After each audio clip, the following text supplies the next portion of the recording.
শ্রী ছিল নিতাই চাঁদের মহা অনুকম্পায় শ্রী শ্রী গান্ধার্বিকা গিরিধারীর অহৈতুকী করুণায় মহিমায় কার্তিকস্য কৃষ্ণপক্ষীয় ট্যাকেরহাট সার্বজনীন শ্রীমন্দির শ্রী অঙ্গনে যে সুমঙ্গল মাঙ্গলিক ভাগবতীয় ভক্তিযজ্ঞ সুধা অমৃত যজ্ঞের পরম আয়োজন, সেই আয়োজনে শ্রীমন্দির শ্রী অঙ্গনে হরিকথার শুভারম্ভে জীবন সর্বস্ব জীবনধন প্রাতঃস্মরণীয় পরম বন্দনীয় অস্মদীয় শ্রীগুরুপাদ পদ্মে পদারবিন্দে বারংবার ভূ ভূ দণ্ডবত প্রণতি। সমাগত সংকীর্তন আচার্য রসজ্ঞ বিদগণ, ভাগবত প্রেমিক কথা প্রেমিক ভাগবত আচার্যগণ, সুদীজন সাধুজন মহন্তজন জ্ঞানীজন, শ্রদ্ধাশীলা ধর্মশীলা ধর্মমূর্তি দেবীমূর্তি মাতৃ শক্তি মাতৃগণ, সকল ভক্তচরণে সশ্রদ্ধ দণ্ডবত প্রণতি। ব্রহ্মার প্রণং ব্রহ্ম হবি ব্রহ্মণ্য ব্রহ্মণ্য হুতম ব্রহ্মৈবস্তেন গন্তব্যং ব্রহ্ম কর্ম সমাধিনা। শ্রীকৃষ্ণ অর্জুনকে সম্মুখে রেখে সমস্ত জগৎবাসীকে বলছেন, তুমি যে কর্ম করো সেই কর্ম ব্রহ্ম সমর্পিত হয়ে করো। ব্রহ্মার প্রণাম, সেই ব্রহ্মে বা শ্রী ভগবানে সমর্পণযুক্ত হয়ে যজ্ঞ বা কর্ম করো। যজ্ঞের যে আহুতি, যজ্ঞের যে অগ্নি, যজ্ঞের যে ঘৃত, সবই ব্রহ্মময় মনে করে ব্রহ্মে সমর্পিত করো। আর এই সমর্পণযুক্ত কর্ম শেষে, যজ্ঞ শেষে অবশিষ্ট যদি তুমি পেতে পারো, তোমার জীবন হবে অমৃতময়, পরম কল্যাণময়। একটু ধ্যান দিয়ে শব্দগুলি শ্রবণ করতে হবে। আমাদের প্রতিটি কর্ম যোগ্য হতে পারে। যৎ করোষি যদা নাসি যজ্জুহোষি দদাসি য। আপনারা এখন দেখছেন সনাতন মিডিয়া। যৎ তপস্যসি কন্তেও তৎকুরুষ মদার প্রণাম। তুমি আহার করো, যজ্ঞ করো, তপস্যা করো, এমনকি যে ক্রিয়াই সম্পন্ন করো, আমাতে সমর্পিত হয়ে করো, সেটি যজ্ঞ হবে, সেটি ব্রহ্মে নিবেদিত হবে, সেটি শ্রী ভগবানে সমর্পিত হবে। আর অর্পণের পর যে অবশিষ্ট অংশ থাকবে, তাকে যদি প্রসাদ করে জীবনে গ্রহণ করতে পারো, তুমি অমৃতের অধিকারী, তুমি কল্যাণের অধিকারী। কিন্তু তা কি আর হয়? আমাদের জীবন, প্রত্যেকের জীবন সমর্পিত নয়। আমরা কর্ম করি বটে, কিন্তু ভগবানের সমর্পিত হয়ে করতে পারিনি। আর কর্ম সমর্পণের পরে তার অবশিষ্ট প্রসাদ রূপে জীবনে গ্রহণ করতে পারিনি। আর এই জন্য আমাদের জীবন লক্ষ্যে পৌঁছায়নি, এজন্য আমাদের জীবন অমৃতকে স্পর্শ করতে পারেনি। আজ বিষময় জীবন, নিরানন্দময় জীবন, দুঃখ জরাব্যাধিতে ভরা অভিশপ্ত জীবন। খুব ধ্যান দিন। শাস্ত্রে বলছেন, অবশিষ্ট যজ্ঞের অবশিষ্ট পেলে অমৃত পাবে। এখন আমাদের জীবন সমর্পিত নয় আহার নিদ্রা ভয় মৈথুন সামান্য মেতাৎ পশুনাম নরপি। শাস্ত্র বলছেন আহার নিদ্রা ভয় মৈথুন তো পশুর মধ্যে আছে, সামান্য রূপে আমাদের মধ্যেও আছে, কিন্তু ধর্ম হীনাবি পশুবি সমানা ইহ অধিক। যদি আহার নিদ্রা ভয় মৈথুন সামান্য আকারে আমার মধ্যে পশুদের এই চারটি বৃত্তি আমার মধ্যে সামান্য আকারে থাকুক, কিন্তু ধর্মই অধিক, যদি পশুর থেকে আমার ভিতরে ধর্ম অধিক পরিমাণে না থাকে, ধর্ম হীনাবি পশুবি সমানা, তোমাতে আর পশুতে কোনো পার্থক্য নাই, তোমাতে আর পশুতে কোনো। এই বাচ্চাগুলো প্রতিবার এখানে সমস্যা করে, ওদের সরিয়ে দিন। ধর্মহীনা বিপশুবি সমানা। ধ্যান দিন, আমার দেহের একটি অংশ শ্রীহস্ত, হাত। এখন হাত যখন আমার শরীর বা দেহের জন্য কর্ম করে, দেহকে সেবার নিমিত্তে হাত কর্ম করে, অন্ন মুষ্টি করে মুখে তুলে দেয়। হাত আমাদের দেহ পুষ্টি দেহ রক্ষার জন্য সমস্ত কর্ম করে, আর হাত যখন মুষ্টিবদ্ধ করে মুখে অন্ন তুলে দেয়, ব্যঞ্জন তুলে দেয়, তখন স্বতন্ত্রভাবে হাতের অন্ন দেওয়া লাগে না, হাতকে স্বতন্ত্রভাবে সেবা দেওয়া লাগে না। হাত বদনে অন্ন ব্যঞ্জন তুলে দিচ্ছে, তাতে দেহের তুষ্টি পুষ্টি ক্ষুধা নিবৃত্তি হওয়ার সাথে সাথে হাতও এই ইন্দ্রিয় এই দেহের অংশের অংশ, সেও পুষ্ট হচ্ছে, বলিষ্ঠ হচ্ছে। এখন হাত যদি বলে বসে আমি দেহের জন্য কোনো কর্ম করব না, কাজ করব না, আমি স্বতন্ত্রভাবে থাকব, দেহ থেকে আমাকে বিচ্ছিন্ন করে দাও। এখন হাত যদি দাবি করে আমি আমার স্বতন্ত্রভাবে আমি জীবনযাপন করব, আমি দেহের জন্য আর সেবা কর্ম করতে পারবো না, আমাকে দেহ হতে অংশী থেকে এই হাত অংশ আলাদা করে দাও। আচ্ছা, দেহ থেকে হাতকে কেটে আলাদা করলে হাতের অস্তিত্ব থাকবে কি?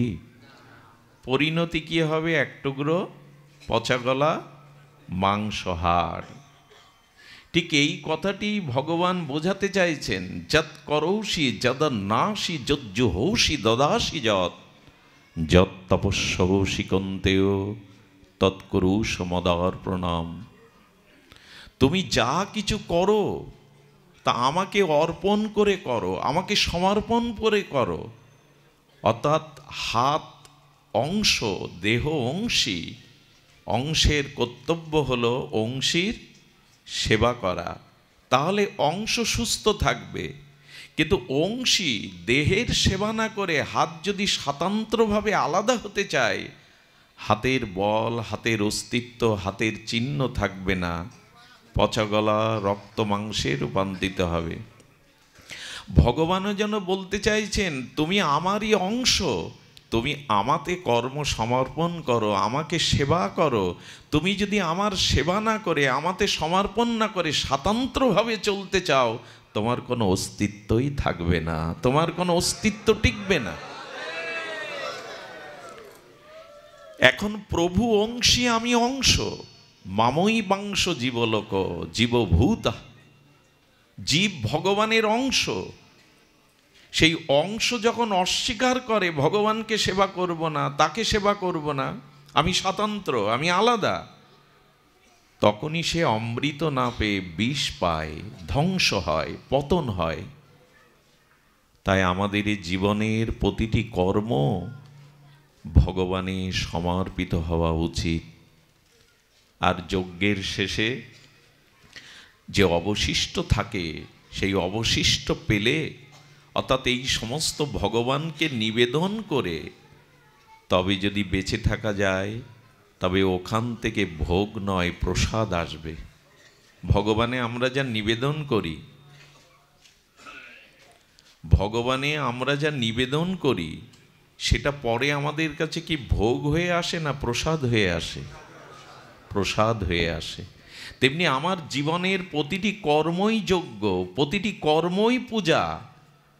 তো জীবনের প্রতিটি কর্ম, প্রতিটা যদি আমার চিন্তা, চেতনা, কর্ম যদি পূজা আকারে হয়,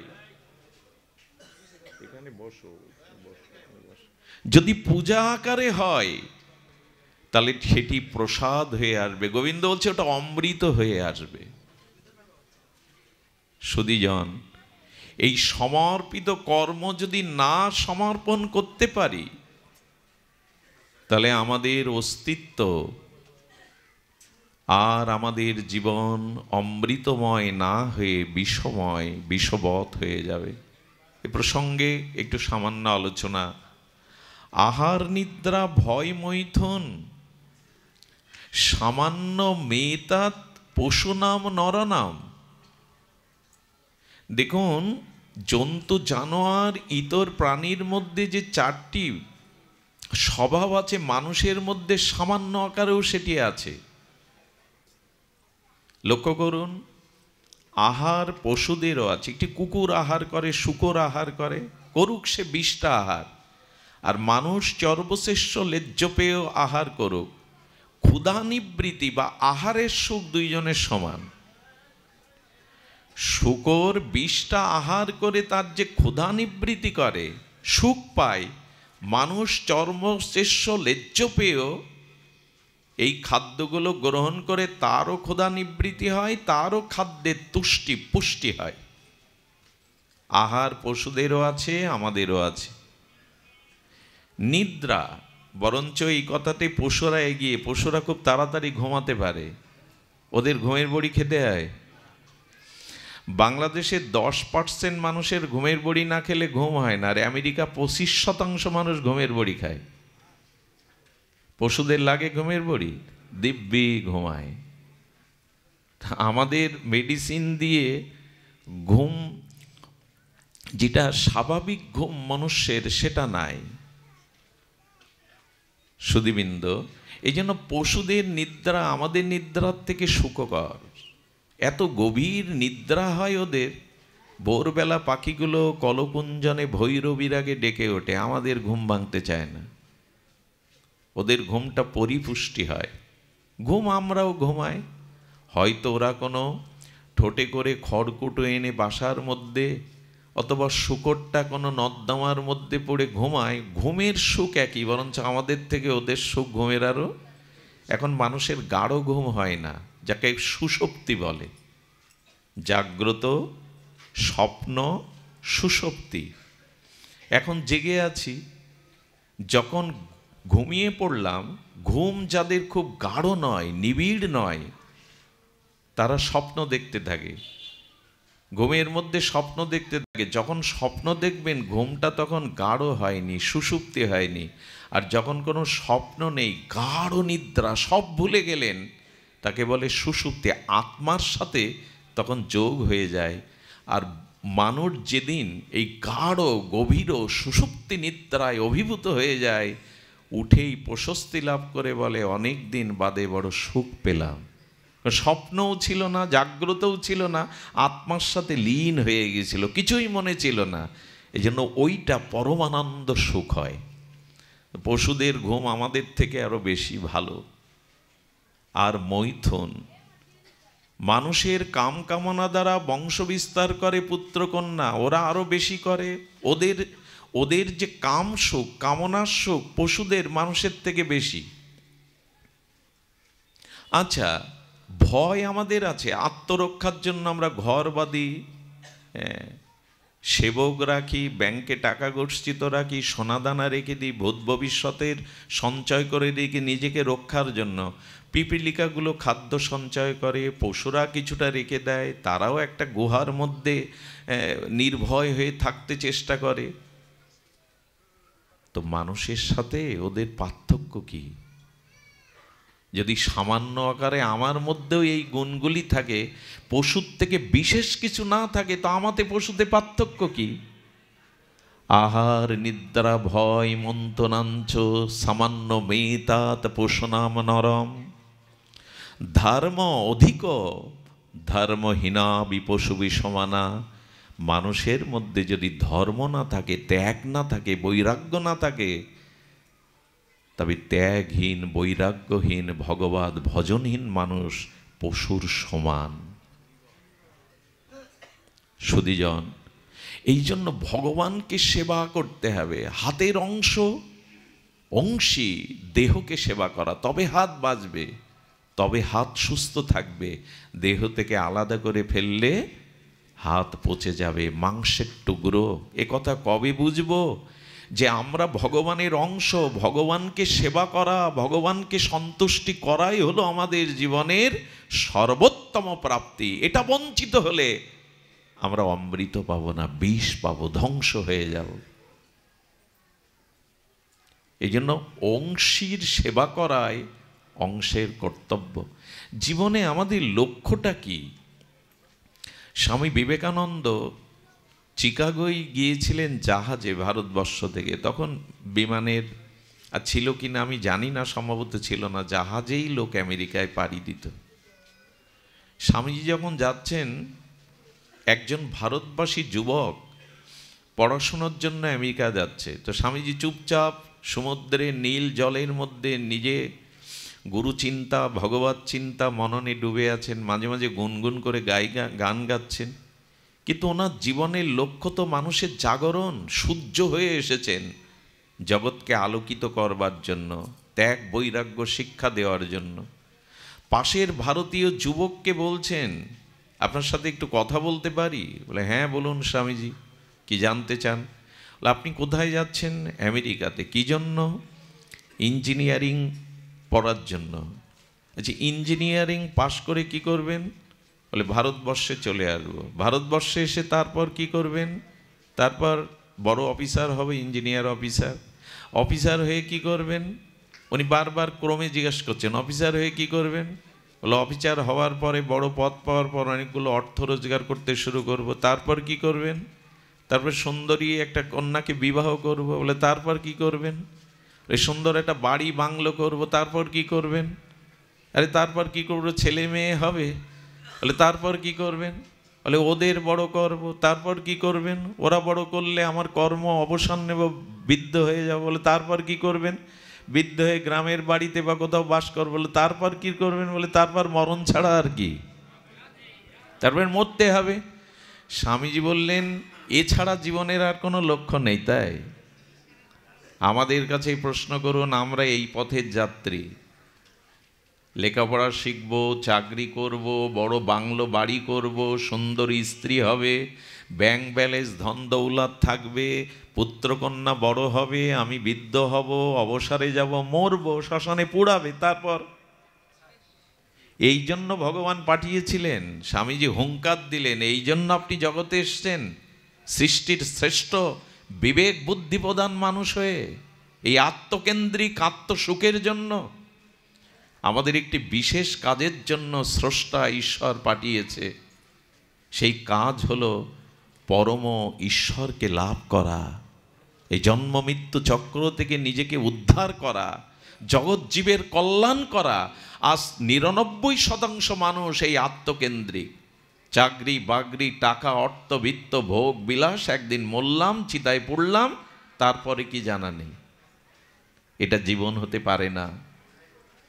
এটি এই সর্বোন্নত দেবশ্রেষ্ঠ মানুষের উদ্দেশ্য হতে পারে না। মানুষ অনেক উপরে যেতে পারে জানেন।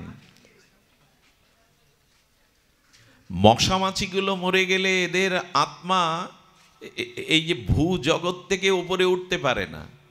শূকর কুকুরের আত্মাগুলো মরে গেলে এই জগতের ঊর্ধ্বে উঠতে পারে না। হাতি ঘোড়া গলে মরে গেলে ভুবতে উঠতে পারে কিছুটা উপরে, কিন্তু মানুষ ভগবানের রাজ্যে ফিরে যেতে পারে, যেখানে জরা মৃত্যু নেই, অনেক উপরে উঠতে পারে।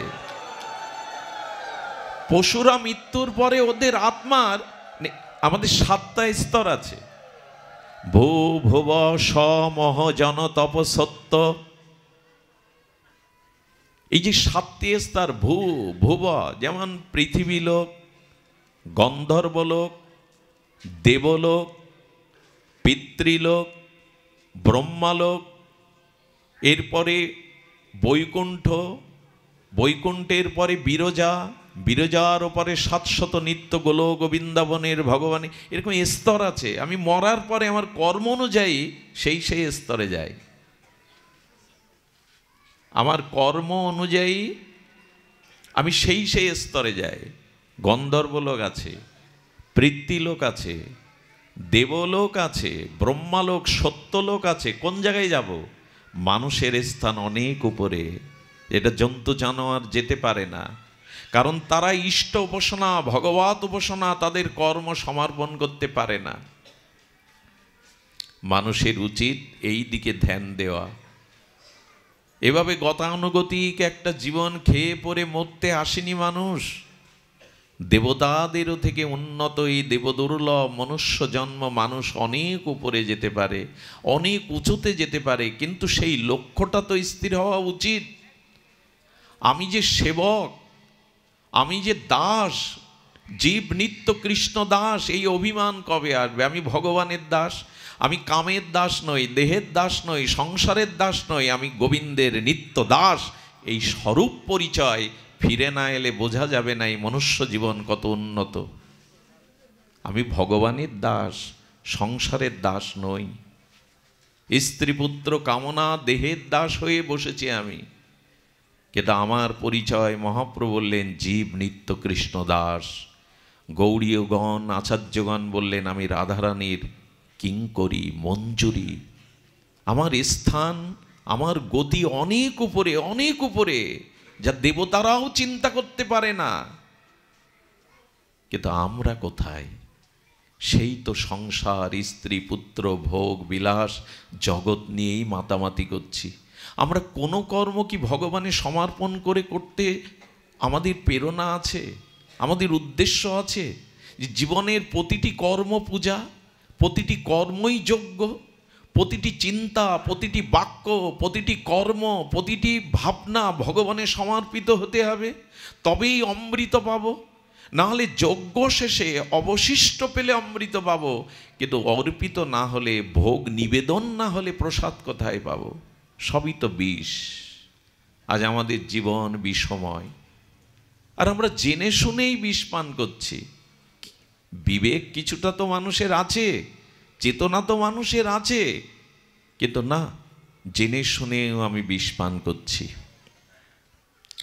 আসুন, এর থেকে আমরা মুক্তির পথ, কল্যাণের পথ, অমৃতের পথ, এটা খুব কঠিন নয়। আমি আজ আপনাদের সামনে যেটি বলতে চেষ্টা করছি ভাগবত থেকে, এটা কঠিন নয়। দেখুন, জ্ঞান কঠিন হতে পারে, কর্ম কঠিন হতে পারে, তপস্যা কঠিন হতে পারে, কিন্তু সহজ সরল ভক্তি অত্যন্ত সহজ। জ্ঞান সকলে অর্জন করতে পারে না, তপস্যা সকলের দ্বারা সমর্থ নয়। জঙ্গলে গৃহগুহায় বসে ক্ষুধা তৃষ্ণা ত্যাগ করে বছরের পর বছর তপস্যা, পরমাত্মার সাথে জীবাত্মাকে যুক্ত করার জন্য অষ্টাঙ্গ যোগ, এটি সবার পক্ষে সম্ভব নয়। আর বিশুদ্ধ জ্ঞান, শাস্ত্র জ্ঞান সবাই লাভ করতে পারে না, কিন্তু ভক্তিতে সকলেই অধিকারী। ভগবানের ভক্তি সকলেই অধিকারী। এই জন্য আমাদের মহাপ্রভু জানিয়েছেন, গৌড়ীয় আচার্যগণ জানিয়েছেন, ভক্তিপথে চলো। জ্ঞান প্রয়োজন, তবে ভক্তিকে যেন জ্ঞান ঢেকে না দেয়, পাণ্ডিত্য ঢেকে না দেয়। জ্ঞানাকর্ম অনাবৃতম, বিশুদ্ধ ভক্তি যেন জ্ঞানের দ্বারা ঢেকে না যায়। এই জন্য কর্ম, জ্ঞান, তপস্যা এগুলো কঠিন, কিন্তু ভক্তি বড় সহজ। সহজ কখন হবে জানেন? এই দেখুন, শ্রীচৈতন্য ভক্ত মহিমাতে, শ্রীচৈতন্য চন্দ্রামৃতে, মহাপ্রভুর প্রিয় পরিকর গৌড়ীয় আচার্যবর্য শ্রী শিল প্রবোধানন্দ সরস্বতীপাদ তার অমীয় অমর লেখনীতে তিনি বলেছিলেন, উপাসতাং বা গুরুবর্জ্য কোটি ধীয়তাং বা শ্রুতি শাস্ত্র কোটি চৈতন্য কারণ্য কটাক্ষ ভাজং ভবেত পরাং সদ্ধ রহস্য লাভ। কি অমৃত, কি পরামৃত এই শ্লোকে সংযোজন করেছেন। উপাসতাং বা গুরু বর্জ্য কোটি ধীয়তাং, কি বলছেন এখানে? অসংখ্য শ্রেষ্ঠ গুরুর সেবা করো তুমি, অসংখ্য বেদ বেদাদি শ্রুতিশাস্ত্রের অধ্যয়ন করে পণ্ডিত হও তুমি, কিন্তু নিগূঢ় ব্রজপ্রেম রাধা প্রেম এটি একমাত্র চৈতন্যচন্দ্রের করুণা ছাড়া, চৈতন্য দাস অনুদাসের করুণা ছাড়া তুমি পাবে না। করুণাতেই পেয়ে যাবে। শতকোটি শ্রেষ্ঠ গুরুর সেবা, উপাসতাং বা গুরুবর্জ্য কোটি ধীয়তাং, শ্রী গুরুদেবের সেবা করো, কোটি কোটি আচার্যগণের শ্রুতি শ্রেতশাস্ত্রের অধ্যয়নে পরম পণ্ডিত প্রবার হও, কিন্তু ব্রজপ্রেম পাবে না, রাধা প্রেম পাবে না। যদি চৈতন্য করুণা দৃষ্টিপাতে ধন্য ভক্তের কৃপা নিতে পারো, তৎক্ষণাৎ সেটা হয়ে যাবে। কি বলছেন এটা? সদ্য রহস্য লাভ। এই যে অনন্ত কোটি রহস্য ব্রজপ্রেম সদ্য তৎক্ষণই পেয়ে যাবে, মুহূর্তেই পেয়ে যাবে, যদি চৈতন্যের কৃপা হয়, নিত্যানন্দের কৃপা হয়, চৈতন্য দাসের কৃপা হয়। সদ্য রহস্য লাভ লাভ করে যাবে, সদ্য রহস্য লাভ। এই জন্য ধন্য ভক্তেরই গৌর চৈতন্য নিতাই চৈতন্যের দাসানুদাসের চরণে যারা সমর্পিত করেছে তারা ধন্য, কারণ সদ্য রহস্য লাভ, তাদের সদ্যই হয়ে যাবে। আর এই পরশ পাথরে লোহাটা ছোঁয়াও, 1 ঘন্টা পরে শোনা হবে না। পরশ পাথরে লোহাটা স্পর্শ করালেই পরশমণির পরশে মুহূর্তেই লোহা শোনা হয়ে যাবে। তেমনি চৈতন্য চন্দ্রের ভক্তি করুণা, প্রেম করুণা, কৃপা কটাক্ষ করুণা লাভ করলেই তোমার জীবনে ভক্তি হবে। এই জন্য সহজ পথে এসো। সেই সহজ পথটা কি না? জ্ঞান কর্ম যোগ ধর্মে কৃষ্ণ নহে বশ। জ্ঞান কর্ম যোগ ধর্মে কৃষ্ণ নহে বশ, কৃষ্ণ বশ হেতু একমাত্র প্রেম ভক্তি রস। এই জন্য ভক্তির পথটাকে বেছে নিতে হবে। কি সেই ভক্তির পথ? আগেই বলেছি, সহজলভ্য। ভক্তি দুর্লভ, কিন্তু মহাপ্রভু নিতাই চাঁদ এই যুগের জন্য অনেক সহজ করে দিয়েছেন, যা অন্য যুগে ছিল না। এইবার একটু ধ্যান দিতে হবে। ভক্তি সহজ, কিন্তু কার পক্ষে? সরল ব্যক্তির পক্ষে, কপট ব্যক্তির পক্ষে নয়। ছাড়ো রে মন কপট চাতুরি বদনে বলো, আগে তো কপটতা ত্যাগ করো, চাতুরি বুদ্ধি ছাড়ো, তাহলে ভক্তি সহজ হবে। কপট ব্যক্তি ভগবানের প্রেম ভক্তি পাওয়ার অধিকারী নয়, সরল ব্যক্তিই অধিকারী। শুধু এইটুকু চাই, কপটতা ত্যাগ করো, ভেতরে বাইরে 2 রকম রেখো না। কপট মানে, কপাট বলে ঘরের দরজাকে, ঘরের মধ্যে দিয়ে হাঁক দিয়ে দিলেন, খিল দিয়ে দিলেন, আর কে ঢুকবে? তো যার ভেতরে আর বাইরে 2 রকম, তার কপট মন, সে কপট ব্যক্তি, তার ভেতরে ভগবান প্রেম ভক্তি প্রবেশ করতে পারে না। সরল হও, গাও গাও সবে গৌরাঙ্গের গুণ, সরল করিয়া মন, মনটাকে সরল করে আর গৌরাঙ্গের গুণকীর্তন করো, তাহলেই পেয়ে যাবে। কপটতা, কপটতা মানে ভেতরে এক বাইরে আর এক। এটাই তো এখন আমার রূপ, আমাদের রূপ। প্রায়শ মানুষের ভেতরে এক বাইরে আর এক। এই কপটতার কপট পড়ে গেছে, এই জন্য ভেতরে প্রবেশ করতে পারছে না। হরিকথা তো শুনছি, হরিনাম তো শুনছি, তীর্থে তো যাচ্ছি, একটু অর্ধেক দান ধ্যান তো করে মানুষ, হচ্ছে না কেন? কপটতা রয়ে গেছে, সমর্পণ নাই। আর এই ভক্তি মার্গটা, সমর্পণটা সহজে যৎ করসি যদ নাসি যজ্জ হৌসি দদাসি যৎ যৎ তপস্যৌসি গন্তেও তৎকুরুষ মদার প্রণাম। বলে আমার সুখের জন্য সমস্ত কর্ম সেবা মনোভাব নিয়ে, কর্তৃত্ব অভিমান ফলাকাঙ্ক্ষা ত্যাগ করে আমাতে সমর্পণ করো। আচ্ছা দেখুন, ভক্তি এত সহজ, কিন্তু ওই যে আমি কিন্তু ব্রাকেটে দিয়ে দিলাম, কপটতা থাকলে ভক্তি হবে না, সরল হতে হবে। যেমন শিশু সরল হয়, তাই না? শিশুরা সরল হয়। ভক্তি কেমন দেখুন, শিশু পিতাকে সামান্য সেবা করলেও পিতা সন্তুষ্ট হয় কিনা, কথাটি ধ্যান দিয়ে শুনুন। শিশু তো সরল, ও সামান্য এমনকি সেবা করা লাগে না, পিতাকে সেবা করার ভাবনা মুখে উচ্চারণ করলেও পিতার আনন্দ হয়।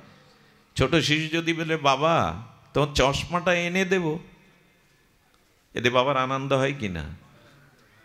চশমা নাকি খুব কঠিন কাজ, কিন্তু পুত্র তার পিতাকে সেবার, ওই যে পিতা ওখানে ওর সেবার মনোভাবটা দেখছে, চশমা আনার মনোভাব না, ওই যে সেবা করতে তার মন চেয়েছে, বাবা চশমাটা এনে দেবো, বলে না ছোট বাচ্চাটা বাড়িতে, পিতার আনন্দ হয় কিনা?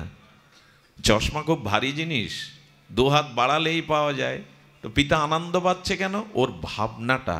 তেমনি ভগবান বলছে তুমিও তো আমার পুত্র, সরল প্রাণে যদি বলো প্রভু এই ফুলটা তোমার চরণে দেব, পিতা আনন্দ হয়, পরম পিতা তাহলে কত আনন্দ হবে। আমাদের পিতামাতার করুণা তো প্রদীপের আলো, আর ভগবানের করুণা হলো চন্দ্র সূর্যের আলোর মতো, তিনি তো আরো প্রসন্ন হবেন। আচ্ছা, পুত্র পিতাকে বলছে, আগেকার দিনে পিড়েতে বসে মানুষ প্রসাদ পেত, তাই না? পিড়া না কি বলে, কি বলে আপনাদের দেশে? পিড়াই বলুক।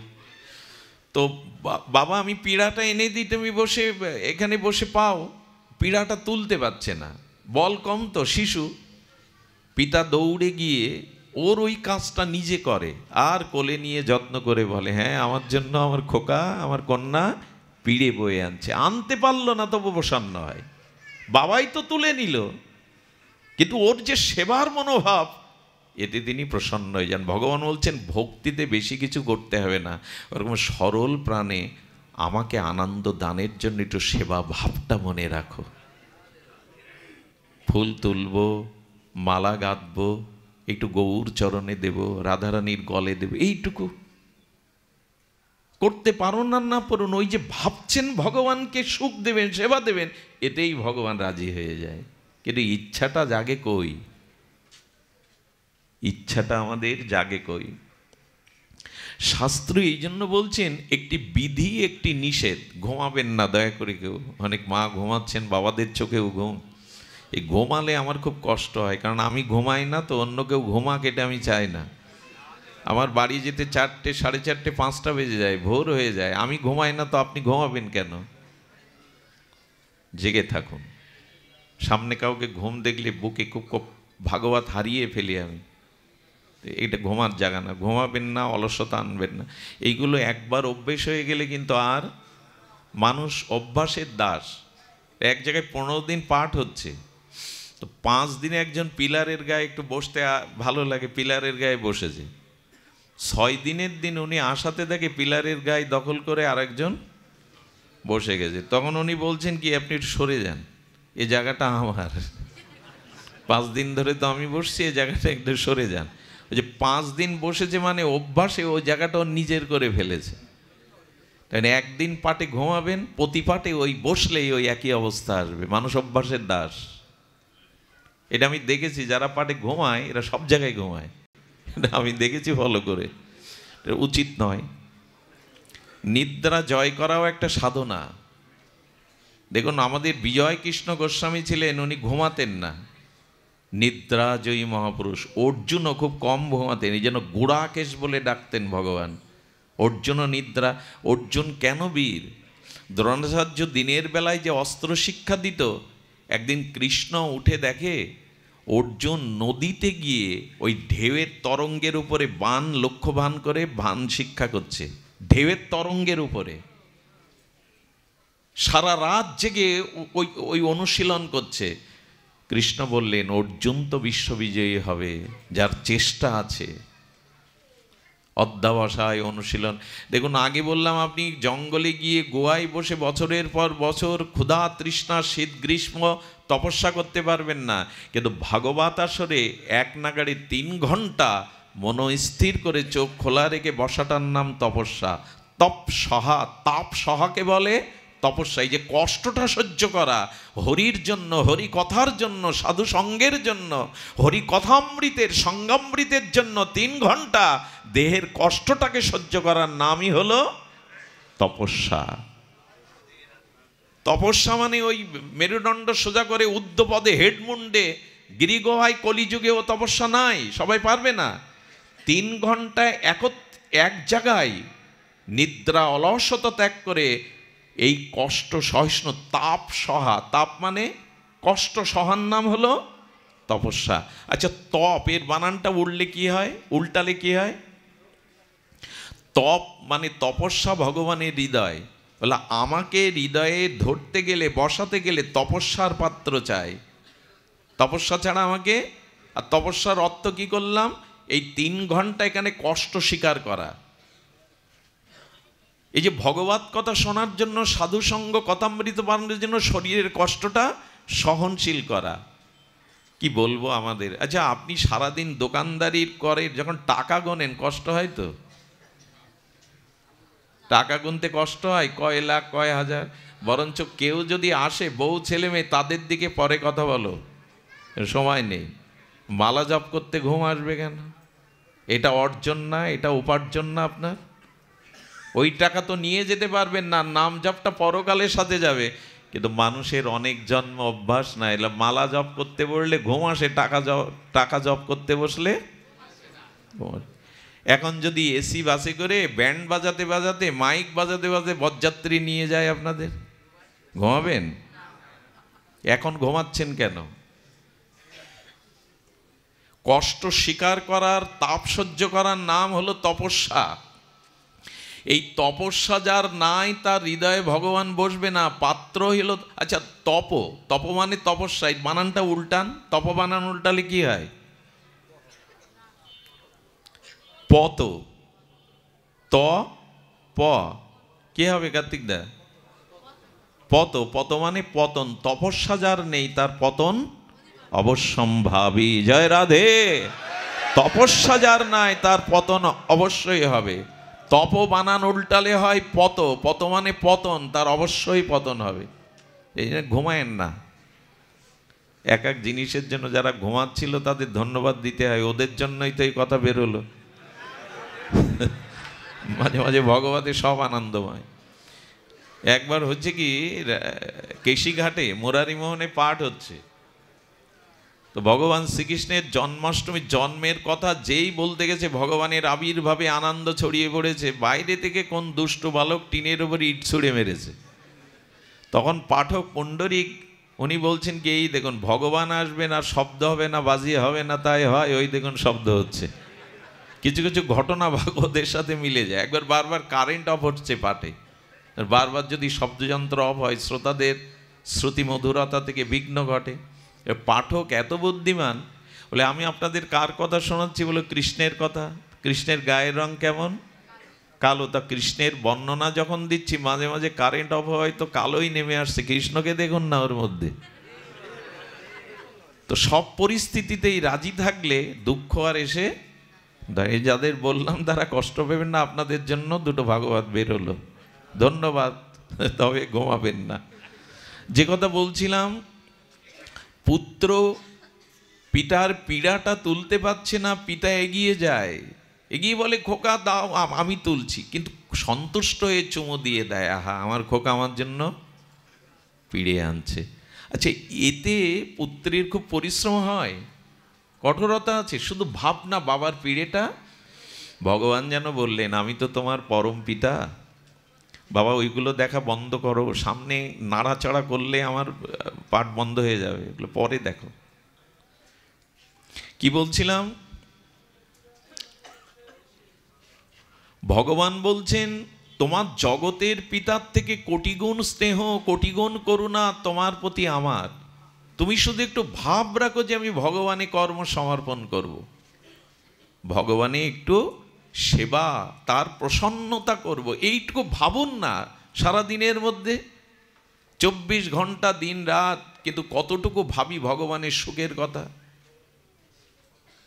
যমুনার কোলে খেলি কদম্বের বন, রতন বেদির পরে বসাবো দুজনে, ভাবেন তো যে বৃন্দাবনে নীল যমুনার জল বইছে, যমুনা পুলিনের দুই ধারে কদম্ব বৃক্ষের নীল ছায়াবন, কালো কদম্ব বন। সেই কদম্ব বনের ঝিরিঝিরি বাতাসের মধ্যে স্বর্ণবেদীর পরে আমি যুগলকে বসিয়েছি। আর হেমগৌরবী অঙ্গ দিব সোয়া চন্দন গন্ধ, একটু গন্ধ মাখিয়েছি তো রাধারানীর কাপড়ে বস্ত্রতে, একটু মালতীর মালা গেতে দুজনকে পরিয়েছি তো, একটু রাধা মাধবকে দোলনায় মনে মনে একটু দোল দিয়েছি তো, একটু চামর বিজন করে তাদের শীতল হাওয়া দিয়েছি তো। এই ভাবনাগুলো মনে আনাই ভক্তি, অন্য কিছু না। ভগবানকে সেবা দিয়ে সুখ দেওয়ার নাম হলো ভক্তি। এই যে আপনারা এখানে বসে হরিকথা শুনছেন, এটাই ভক্তি। কারণ শ্রবণাঙ্গের থেকে বড় ভক্তি অঙ্গ আর, এই যে আপনারা শ্রবণ করছেন, এটাই কলিযুগের বিশেষত শ্রেষ্ঠ ভক্তি অঙ্গ শ্রবণ। এই যে আপনারা কষ্ট করে দাঁড়িয়ে কায়িক পরিশ্রম সহ্য করে, তাপ প্রবাহ সহ্য করে এই কত দূরে আবার ঘরে ফিরে যাবেন কত রাত্রে, এই যে ভগবানের কথা শ্রবণের জন্য এই যে পথক্লেশ, এই যে কায় ক্লেশ, এই যে ক্ষুধা তৃষ্ণা নিদ্রাকে জয় করা, এটাই সব থেকে বড় ভগবত সেবা, সব থেকে বড় ভক্তি অঙ্গ। ভগবান আজ আনন্দে দেখছেন আমারই সৃষ্ট, আমারই অংশ, সনাতন অংশ, আমারই অংশ ভক্তগণ, আমার পুত্র সন্তানগণ আজ হিংসা বিদ্বেষ ভুলে একত্রিত হয়ে তারা আমার গুণগান করছে, এতে ভগবানের আনন্দ হচ্ছে। এই তাকে আনন্দ দেওয়ার নামই সেবা। সেবা মানে আনন্দ, আর আনন্দ বা সেবার নামই হলো ভক্তি। কঠিন কিছু না, কিন্তু জাগে কই? সব তো সংসারের বাসনা জাগে, নিজ ভোগের বাসনা জাগে, ভগবানকে আনন্দ দেওয়ার বাসনা জাগে কই? একটু জাগাও মা। রান্না করতে গিয়ে যদি মনে করো রাধারানী রান্না করছেন গোবিন্দের জন্য, শ্যামসুন্দর জন্য, ওই রান্নাটাও তোমার ভগবত সেবা হয়ে যায়। রাধারানী স্বর্ণ টুলের ওপরে বসেছেন, আর রাধারানী শ্যামসুন্দরের চিন্তা করতে করতে অন্নটা রান্না করছেন। ওই অন্নটাই ভজন হয়ে গেল, গোবিন্দের সমর্পণ হয়ে গেল। কিভাবে রাত দেয় জানেন? এই জন্য সবার দ্বারা ভগবানের ভোগ রান্না হয় না। একবার এক মা রান্না করছেন, একজন ভক্ত গিয়ে ওই যে রান্নার একটা গন্ধ ওঠে না, বাতাসে গন্ধ ওঠে, মা আজকে প্রসাদ খুব ভালো লাগবে, কষ্ট পেয়ে ওইটা নামিয়ে আবার রান্না চড়ালেন। ভগবানের প্রসাদের আগে তুমিই তো উচ্ছিষ্ট করে দিলে। এই জন্য ভগবানের ভোগ রান্না সবাই ওখানে এইটো করে দেখবো স্বাদ কেমন হয়েছে, ওই তো আপনিই ভোগ করে দিলেন, আপনিই প্রসাদ করে দিলেন। রাধারানীকে স্মরণ করে গোবিন্দ সেবায় লাগবে ভেবে করলে ওই এমনি স্বাদ হয়ে যাবে, লবণ চেক করতে হবে না কতটা স্বাদ হয়েছে, উচ্ছিষ্ট হয়ে গেল। ভাবনাটাই ভক্তি। কলিযুগে আপনি ভগবানের সেবার ভাবনা ভাবুন। আরে এক দরিদ্র রাখাল, প্রতিষ্ঠানপুরে বাড়ি, জীবগোস্বামী বলছেন ভক্তি সন্দর্ভে, তুমি রাখাল কিন্তু মনে মনে খুব ইচ্ছা আমি একটু ভগবানকে সেবা দেব, কিন্তু সামর্থ্য নাই, গরু রেখে বেড়ায়, যা 2-4 টাকা আয় করে তা সংসারে লেগে যায়, কোথায় ভগবান সেবা করব। একদিন গরুগুলো ছেড়ে দিয়ে সময় পেয়েছে, ভাগবতে বসেছে, ভাগবত আচার্য পাঠ করছেন। সেবা মনে মনেও দেওয়া যায়, সামর্থ্য যদি না থাকে, সময় যদি না থাকে, তো মনে মনে বিভিন্ন উপচারে ভগবানের সেবা দেওয়া যায়, এতে ভগবান গ্রহণ করেন। ওই কিশোর আনন্দে উদ্বেলিত হয়ে মনে করছে কেন এতদিন ভাগবত শুনিনি। মনে মনেও তার সেবা হয়, মনোময় সেবা। এ সেবার নাম হলো দ্রব্যময় সেবা না, মনোময় সেবা। আচ্ছা, মনে মনে কুচিন্তা করলে, কামের চিন্তা করলে, পরস্ত্রীর চিন্তা করলে প্রতিক্রিয়া হয় কিনা দেহ মনে? একটু কথা বলুন, হয় কিনা? তা কাম বা কুচিন্তা করলে যদি তার প্রভাব মনে শরীরে পড়ে, ভগবানের সেবা চিন্তা মনে মনে করলে প্রভাব পড়বে না? অবশ্যই পড়বে। মনোময় সেবা। ওই স্নান করেছে, তিলক নিয়ে গরুগুলো ছেড়ে দিয়ে বড় বটবৃক্ষের ছায়ে বসে গেছে, মনে মনে ভাবছে একটা মন্দির তৈরি করব। প্রথম ইট এনেছে, খড় এনেছে, বালি সিমেন্ট মিস্ত্রি এনেছে। আরে গোবিন্দের মন্দির করব তো ইট কাঠ মাটি দিয়ে করবো কেন? মণিমুক্তা দিয়ে করব, মণিমুক্তা দিয়ে 2 তলা মন্দির, সুন্দর করে কাষ্ঠের সুন্দর সিংহাসন, ওখানে যুগল রাধা মাধব দুই পাশে নিতাই গৌরকে বসিয়েছে, মনে মনেই সব করছে, মনে মনে ফুল চন্দন দিল, মনে মনে বলছেন কি ভোগ দেব, তো ক্ষীর রান্না করেছে, ক্ষীর বড় ভালোবাসে আমাদের কানাইয়া, বৃন্দাবনের ঠাকুরের মিষ্টি ভালোবাসে। তো ওরা ক্ষীর তৈরি করে দিয়েছে, ক্ষীরটা তৈরি করে ভাপ উঠছে, মনে মনে ভাবছে এটা তো সেবা উপযোগী হয়নি, ঠান্ডা হয়নি, আঙুল দিয়ে মনে মনেই দেখতে গিয়ে বাইরের আঙুল সেক খেয়ে পড়ে গেছে। এটা হয়। উচ্চ বারান্দা থেকে শিশু সন্তান হামাগুড়ি দিত পড়ে গেল, দূর থেকে মা এই দৃশ্য দেখলে ব্যথাটা ওর থেকে মার বুকে বেশি লাগে, ইস কোকা পড়ে গেল। ওই যে আত্মযত ব্যথাটা ওখানে মার বুকে কিল লেগে যায়। ওই যে সেবাটা মনে মনে যথার্থ ভক্তিতে দিচ্ছিল, ওদিকে বৈকুণ্ঠে নারায়ণ হেসে উঠেছে। লক্ষ্মী দেবী কমলা দেবী বললেন, প্রভু ভক্তের কোনো লীলা দেখে হাসলেন? বলে ওই দেখো, মনে মনে মন্দির, মনে মনে বিগ্রহ, মনে মনে অর্চন, মনে মনে ক্ষীর, মনে মনের হাত আঙুল পড়েছে বাইরে।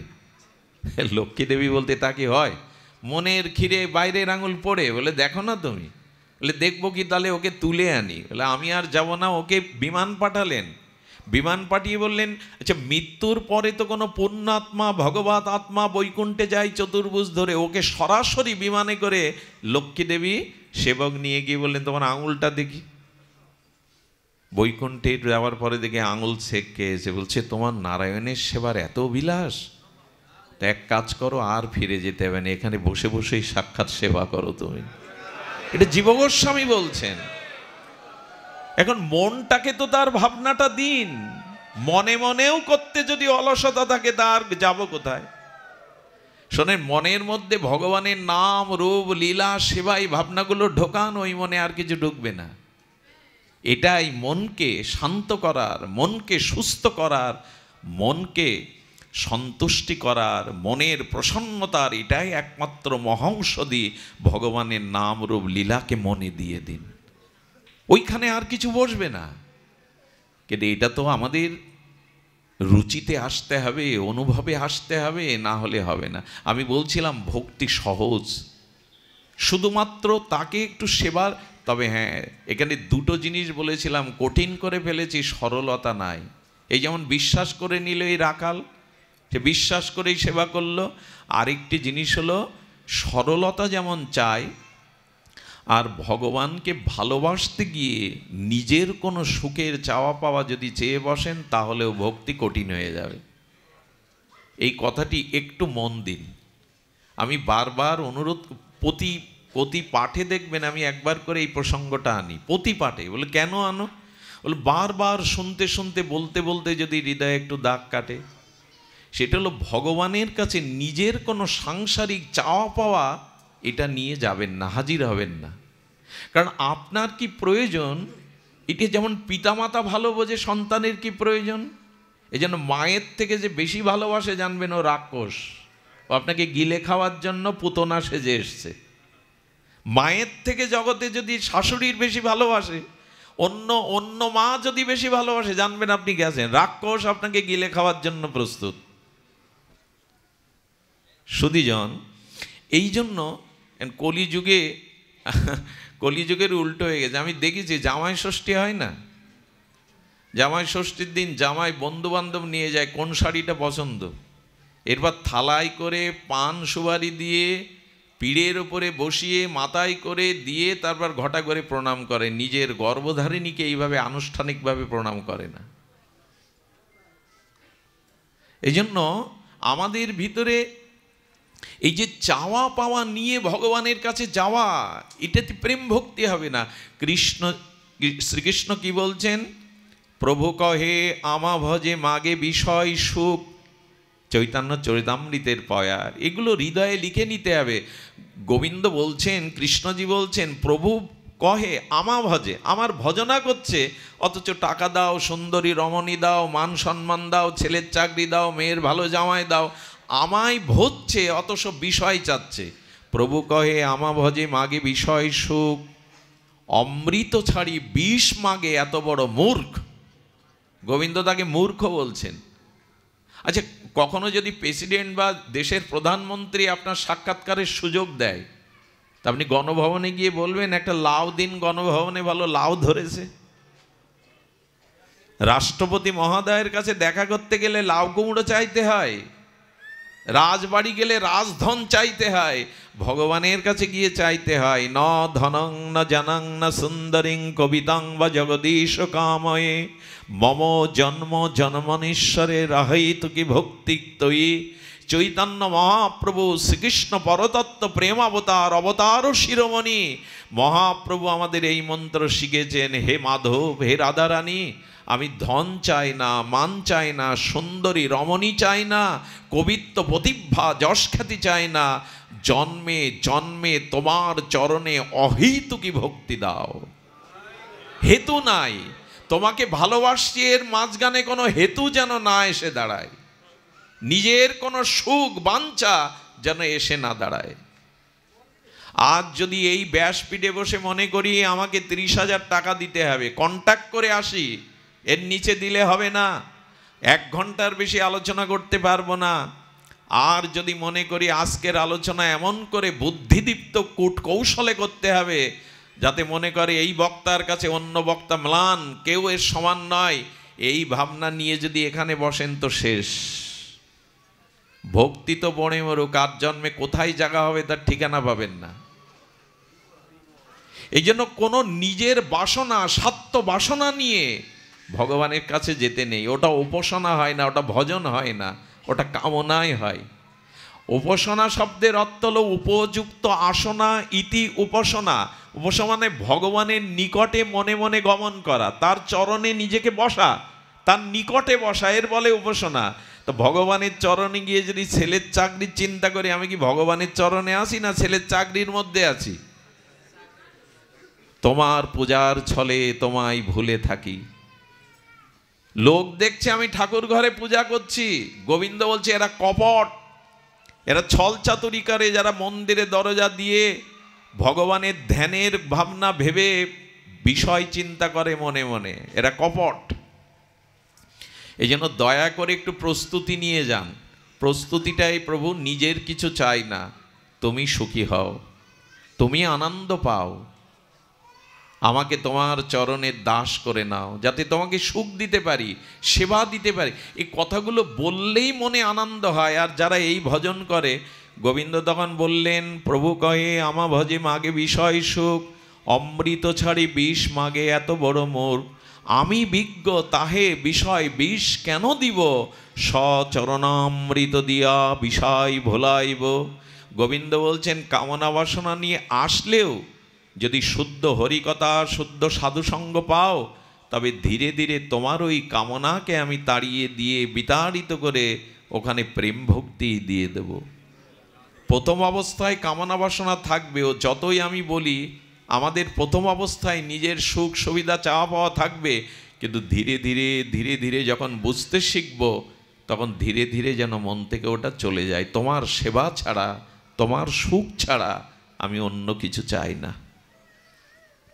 এই ভাবনাটার নাম ভক্তি। এটা কঠিন কিছু নয়, কঠিন আমরা করে নিয়েছি নিজ স্বার্থ নিজ ভোগের জন্য। তুমি সুখী হও। গোপীদের রাস রজনীতে গোবিন্দ বলছেন, বলো গোপীগণ, ব্রজসুন্দরীগণ বলো তোমরা বর নাও, আমি বড় প্রসন্ন। ব্রজসুন্দরীগণ বলেছিলেন, বর যদি দিতে চাও, চাই না, তবে যদি দিতে চাও তো এই বর দাও, তুমি সুখী হও। আহা, কত ছোট কথা। তুমি বলে এটা তো আমার সুখের চাইলে, বলে তোমার সুখ ছাড়া, তোমার সেবা ছাড়া তো আমাদের স্বাতন্ত্র কোনো চাওয়া নেই। এই হলো গোপী। আরে গোপী রাত্রে যে ঘাসের অগ্র কোমল অংশটা গাভীমা খেয়ে ফেলেছে, আর ঘাসের নিচের অংশটা দেখবেন একটু সুচালো, সুসের মতো, ওইটা রাত্রে গোপী পরিষ্কার করতো কেটে কেটে। কোন পথটাই পরিষ্কার করতো? সারা বৃন্দাবন কি পরিষ্কার করতো না? যে পথ দিয়ে গোষ্ঠে গোবিন্দ পরদিন সকালে হেঁটে যাবে, ওই পথটাই ওই অগ্রভাগ গাভীমা খেয়ে নিলে শক্ত ঘাসের নিচের অংশটা গোপীরা তুলে ফেলতো, কেটে ফেলতো। গোপী রাত্র জেগে এটা করো কেন? লোক দেখে না, রাত্রের গভীর অন্ধকারে কেন করো? বলো, কালকে তো আমাদের প্রাণনাথ এখানে চরণ বিন্যস্ত করতে করতে যাবে, যদি এই শক্ত ঘাসের ওপরে গোবিন্দের কোমল চরণ পড়ে, তাহলে ব্যথাটা শুধু তার চরণে বাজবে না, আমাদের হৃদয়েও বাজবে। তো বলছেন গোবিন্দ চরণে ঘাস ফুটলে ব্যথা গোবিন্দ চরণে লাগবে, তোমাদের হৃদয় ছিদ্র হবে কেন? বলে আমাদের হৃদয়ে তার চরণ ছাড়া তো আর কিছু নেই, ওইখানেই তার চরণকে বসিয়েছি, ওইখানে ব্যথা লাগলে আমাদের হৃদয়ে আঘাতটা আসবে। এ কথা আমরা কল্পনা করতে পারবো?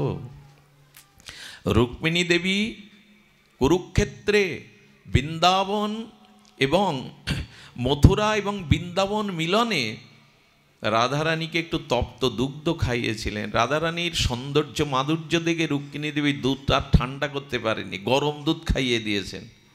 আর সন্ধ্যাবেলা রুক্মিণী দেবী তার প্রাণনাথ দ্বারকানাথের চরণ সেবা করতে গিয়ে দেখে গোবিন্দের লালিমা আর দিব্য চিহ্নিত এই কমল চরণ ফোসকা পড়ে গেছে। আরে প্রাণনাথ, প্রভু আপনার চরণে এভাবে কে তাপ দিল, ফোসকা উঠল কি করে? বলে একটু আগে তো তুমিই পোড়ালে। বলে তার মানে? বলো রাধারানীকে যে তপ্ত দুগ্ধটা খেতে দিলে ওই দুধটা শীতল ছিল না, তপ্ত ছিল। আর ঠাকুরানীর হৃদয়ে আমার চরণ ছাড়া অন্য কিছু নাই, তাই ওই তাপটা আমার চরণ পুড়িয়ে দিয়েছে। এগুলো আমাদের মাথায় ঢুকবে না সুধীবৃন্দ। এই জন্য কোনো সন্তান মারা গেলে অনেক মায়ের হার্ট ছিদ্র হয়ে যায়, শুনেছেন? হার্ট শোকে ছিদ্র হয়ে যায়। আত্মজত ওই নারী থেকেই, ওই গর্ভ থেকেই জন্ম দিয়েছে, তো এই জন্য হার্ট ছিদ্র হয়ে যায়। কোনো পিতা উপযুক্ত বয়স্ক সুসন্তান মারা গেলে পিতার স্মৃতিশক্তি লোপ পায়, ব্রেন অর্ধেক নষ্ট হয়ে যায়। শোকটা এমন লাগে তার স্মৃতিশক্তি পর্যন্ত নষ্ট হয়ে যায়। এটা তো পিতামাতা নরমা এই রক্তমাংসের শরীরে হয়, আর ভগবানের সাথে ভক্তের না জানি কি হয়। একজনের পায়ে ঘাসের আঘাত লাগলে একজনের হৃদয় ছিদ্র হয়ে যায়, ব্যথা লাগে। একজনের দুধ খাওয়ালে আর একজনের পা পড়ে, কারণ ওই হৃদয়ে তার চরণ ছাড়া অন্য কিছু। এগুলো এই জন্য ভক্তি, আগেই বলেছি, ভক্তি অত্যন্ত সহজসাধ্য যদি কপটতা ত্যাগ করে আর নিজের সুখ ত্যাগ করে ভগবানকে আনন্দ দেওয়ার জন্য যেতে পারেন। সুধীবৃন্দ, আমি বলছিলাম একটু বিধি নিষেধ, বেশি সময় নেব না, একটু বিধি নিষেধ নিন। এই ভক্তিপথে একটু বিধি মানতে হবে। বিধি মানে নিয়ম, বিধি মানে আদর্শ, আর নিষেধ মানে বর্জনাত্মক, ত্যাগ করতে হবে। একটু আপনাদের অনুরোধ করছি এই কটি একটু ত্যাগ করুন। ত্যাগ করলেই ভক্তি খুব সহজ হয়ে যাবে। ভগবানের পথ কঠিন না। তৎসং সুলভং পাঠ্য বললেন, বর্ণা এই তো অসত আলাপ। একটু ধ্যান দিন, খুব মার্মিক কথা। কশ্যপ মুনি অদিতিকে এই কথা বলছেন ভাগবতে। কে বলছেন? কশ্যপ মুনি। এই মহামুনি অদিতি মাকে বলছেন, কি বলছেন? বর্ণায় এ তো অসত আলাপা। যদি ভক্তি পেতে চাও, সহজ সরল শ্রী গোবিন্দের চরণে কৈকর্যময় কেবলা প্রীতি ভক্তি পেতে চাও, তাহলে বর্ণায় এ তো অসত আলাপাহা। চাকরি, ব্যবসা, কাজের মধ্যে যে কথাটুকু প্রয়োজন ওই কথাটুকুই বলতে হবে, বলো, কিন্তু অসৎ আলাপ করো না। আন কথা, এই নিষেধটুকু যদি মানতে পারেন জীবনে অনেকটা এগিয়ে গেলেন, এ জন্মেই অনেক এগিয়ে গেলেন। চাকরি করুন, ব্যবসা করুন, প্রয়োজনে যে কথাগুলো বলতে হয় জীবন জীবিকার জন্য ওটা বলুন, ওতে দোষ নেই। কিন্তু এর বাইরে কি বলছেন? বর্ণায় এই তো অসৎ আলাপং। অসৎ আলাপ অর্থাৎ পরনিন্দা, হ্যাঁ, পর স্ত্রীর কথা, পরের সংসারের কথা, এই সমালোচনাগুলো করে আমাদের লাভটা কি? কিন্তু এগুলোতেই এখন আমরা মেতে আছি। রাত দিন দেখবেন এই অসৎ আলাপ, এই অসৎ আলাপে সব শেষ হয়ে যায়। কর্ণ দিয়ে এই অসৎ বার্তা, পরনিন্দা, পরচর্চা, লোকের গীবত গাওয়া, সাধুদের দোষ দেখা, সাধুদের নিন্দা করা, এইগুলো কর্ণে অসৎ বার্তা ঢুকলো আর আপনার জীবন শেষ হয়ে গেল। বিধির মধ্যে আর একটা জিনিস বলি, কৃষ্ণ বিমুখ, ভগবত বিমুখ, ভজন বিমুখ এদের সঙ্গ করবেন না। বিধির মধ্যে এগুলো খুব মানা প্রয়োজন। 10 বছরের সাধনা ওই অসৎ সঙ্গে যদি কৃষ্ণ বিমুখ ভগবত বিমুখের সাথে মেশেন, ও আপনাকে টেনে নেবে, ওই 10 বছরের সাধনাকে টেনে নিয়ে কুপথে নিয়ে যাবে। সুধীজন, জলকে নিচে নামানো খুব সহজ, ঢেলে দিন, কিন্তু উপরে তোলা মোটর লাগবে, যন্ত্র লাগবে, মিস্ত্রি লাগবে, পাইপ লাগবে, অনেক কঠিন। এই জন্য 10 বছর ধরে সৎ চিন্তা করছেন, একদিন এক অসৎ সঙ্গের পাল্লায় পড়ে, এই জন্য বললেন অসৎ লোক ভগবত বিমুখ, এদের সঙ্গ পরিত্যাগ করুন। মাঝে মাঝে কিছু কথা লেখা থাকে ভালো, ট্রাকের পিছনে কি লেখা থাকে, 100 হাত, ওই লেখাটা আমাদের জীবনে অসৎ সঙ্গ থেকে যেন হয়, 100 হাত দূরে থাকুন। কৃষ্ণ বিমুখের সঙ্গ করবেন না। আমাদের শাস্ত্র বলে যে প্রভু হাতির পায়ে পিষ্ট করে মারো, আগুনে পুড়িয়ে মারো, তাতে আত্মার ক্ষতি হবে না, দেহের ক্ষতি হবে, কিন্তু অসৎ সঙ্গ দিও না, তাতে আত্মা নিম্নগতি হয়ে যাবে 84 লক্ষ জনিতে। এই জন্য দয়া করে, এগুলো হলো আমাদের নিষেধ, এগুলো করবেন না। আর কি বলছেন, আমরা ওই যেমন একাদশী করি, আর বলছেন ভোগাত উচ্চ অবজ তথা, এইটা একটু মানতে কষ্ট হবে, তবু ভক্তিপথে এইটা কাটা। এটা কি বলছেন এখানে, ভোগা উচ্চ অবাস তথা, অর্থাৎ উচ্চ ভোগ করতে যাবেন না। উচ্চ ভোগ মানে কি, হাতির পিঠে ওঠার ইচ্ছা, ঘোড়ায় চড়ার ইচ্ছা, রেশমি কাপড় পরার ইচ্ছা, নেপালি কম্বল পরার ইচ্ছা, চেয়ারটাও বাড়ি রাজপ্রাসাদের মতো চেয়ার, এ না হলে বসতে পারবো না। এই উচ্চ ভোগ মানুষকে ত্যাগ বৈরাগ্য থেকে দূরে সরে নিয়ে যায়। আপনারা জানেন মহাত্মা গান্ধী চরকা কাটায় ওই একটা থান পরেই সারা জীবন কাটিয়েছেন। বিতর্ক থাকতে পারে তাকে নিয়ে, কিন্তু বিশ্বের অন্যতম একজন তিনি প্রসিদ্ধ মানুষ। আমাদেরই জন্মস্থানে ওই জেলার মধ্যে একজন জন্মেছিলেন বিশ্বখ্যাত বিজ্ঞানী স্যার পিসি রায়, আচার্য প্রফুল্লচন্দ্র রায়।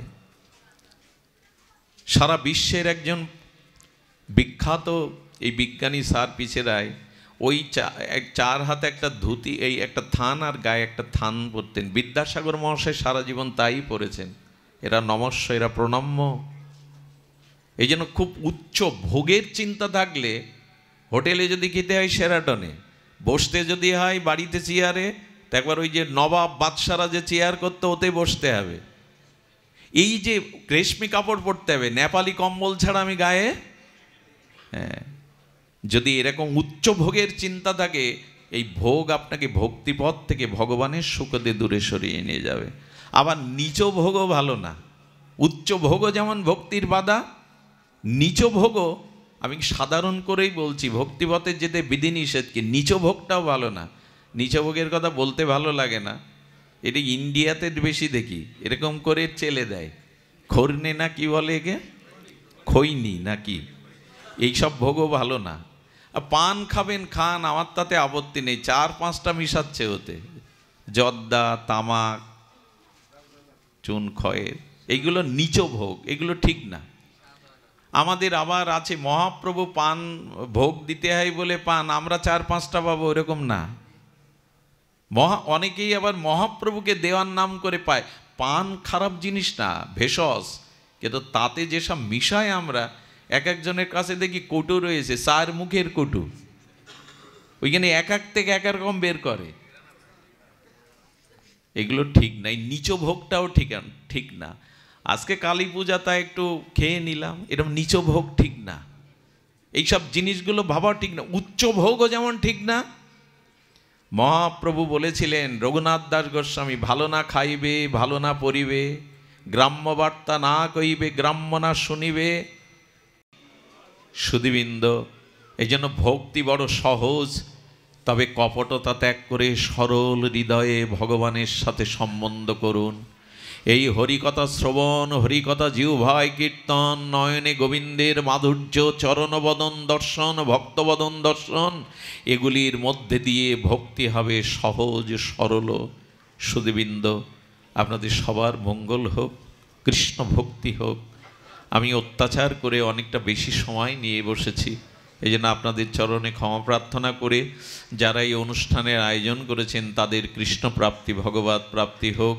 আর চিরদিনের মতো আমাদের ধনঞ্জয় কৃষ্ণ দাসের কিছু গ্রন্থাবলী আছে, সদ্গ্রন্থাবলী, গৌড়ীয় গ্রন্থাবলী আপনার সঙ্গ করবেন। আপনাদের সকলের চরণে সশ্রদ্ধ দণ্ডবাদ প্রণাম। বাঞ্ছা কল্পতরুভশ্চ কৃপা সিন্ধুভ্য এবচ পতিতানাং পাবনেভ্য বৈষ্ণবেভ্য নমো নমঃ। আমাদের দাদাজি অত্যন্ত ভালো মধুর রাধা নাম করেন। আমি দাদাজিকে নিবেদন করব আমাদেরকে একটু দয়া করে আপনি রাধা নাম শোনান। ভাগবত সপ্তাহ 2025, বাথানবাড়ি, খালিয়া রাজর, মাদরীপুর, দীপক মাস্টারের বাড়ি। 1-2 অজ্ঞারণ 108 শ্রী বৈষ্ণব চরণদাস বাবাজির রাধাকুণ্ড শ্রীধাম বৃন্দাবন। 3 অজ্ঞারণ আমার নাম আছে শ্রী বিল্লমঙ্গল দেবনাথ এই অধম। 4 গৌর গোবিন্দ দাস বাবুগাজ মরিশল। 5 অগ্রহায়ণ শ্রী অপরূপ গৌর কিশোর দাস বাবাজি। 6 অগ্রহায়ণ 108 গোপীনাথ দাস ব্রহ্মচারী গুরু মহারাজ, প্রতিষ্ঠাতা গোপাল গোবিন্দ সেবাশ্রম চুমদ্দি আপনার নিমন্ত্রিত ভক্তপ্রভার। ও 7 অগ্রহায়ণ ভক্ত সৌম্য চক্রবর্তী বসুন্দিয়া। এই আহ্বানে সাড়া দিয়ে ভাগবত সপ্তাহে আপনারা আসবেন। জয় নিতাই গৌর প্রেমানন্দে হরি বল। জয় শ্রী রাধে। আসুন আমরা সকলে উঠে দাঁড়িয়ে একটু রাধা নাম কীর্তন করি। 6 অগ্রহায়ণ 1400